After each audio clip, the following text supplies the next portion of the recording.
YouTube នេះគេកាត់เป็ดណាយកកណ្ដាលដូតជឹកគ្នាវិញ បងប្អូនបងប្អូនមើលណាឆ្នាំនេះបានតែមួយឥឡូវក្រោយផ្ទះឲ្យដាំក៏មិនដាំក៏ហូបពីឆ្នាំមុនព្រោះគ្រាប់ចោល គេថាលើអាចស្រុកវិញ ហើយបើថាប្រាត់ក៏ថាឥឡូវអាចប៉ុន្តែខ្ញុំថាឥឡូវខ្ញុំព្រោះគ្រាប់ចោលដើម្បីវាថាសំណាងឥឡូវនេះណាវាដុសបានធំ តែកុំងាលយូរពេកកាត់មក តែវាទៅទុំនឹង LU នោះវាព្រៃខ្លួន LU ពេកនេះកាហែនមកស៊ីអស់ឡើយ អូខេមើលឯណាតុំ ណូដុំកំបិលហើយ គេថាណែគេថាបើសិនជាណែតុំនេះវាស្អី ទុំបើដល់ខ្ញុំមើលខ្លួនវាដូចទឹកចាស់ទេដូចក្មេងលើហោ ប៉ុន្តែខ្ញុំគោះសូគ្រប់វាដូចប្រហោងក្នុងហើយមាននេះតុំហើយអូ1 2 3ដាច់បាត់ដើមទៅ តុំឬខ្ចីខ្ញុំអត់ដឹងទេមើលដាច់ហើយ វ៉ា ជួយពូលើជួលឡានស្ទូចមក$500 អូ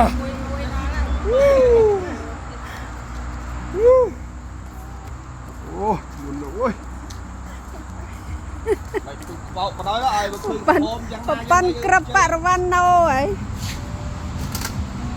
អូស្រុកវិញនេះអស់មកក្រុមជុំទុកបាក់ថាអីទៅ តុកវាត្រូវទៅទុំថ្មីហ្នឹង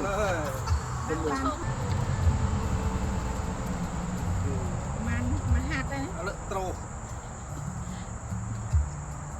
អាណាធំជាងនឹងទៀតដែរមែនទេ អត់ទេអានេះសុំឆាត លើក ទេ អត់ថតមកពូថតអត់មែន អូថតឡឹកក្រោយផ្ទះ ប៉ុន្តែនេះឥឡូវអាមេរិក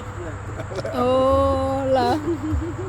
ប៉ាន់ក្របបរវណ្ណោ ថតហើយទៅហើយអានោះរូបភាពឲ្យបាត់តា អូខេកាត់បានយកទៅពូជទេបើយកទៅពូជតថតមួយសិន នេះយកទៅហូបរួចដាក់កប៉ៅហើយដាក់កប៉ៅយកទៅប៉ះរួយ ណ៎យកទៅស្បា ទៅបាច់ចោលដូចក្មួយទៅដោះ អូរឿងអីអត់ទុំ នេះដោះហើយនេះទឹកក្រួយដោះដាំអើយនេះ អត់ទឹកក្រោយដាំហើយ បាច់ពូបដោយពូទៅតឹង អត់ទេបណ្ដោយយ៉ាងនេះបណ្ដោយចា ហើយស្រួលខូច យ៉ាចាំមិនទៅ ព្រមចារីអើឆាន take pictures send to your friend the out backyard watermelon នេះតើនេះឃើញមានន័យថាវាចូលហូម នៅស្វិតដៃទៅយូរ យ៉ា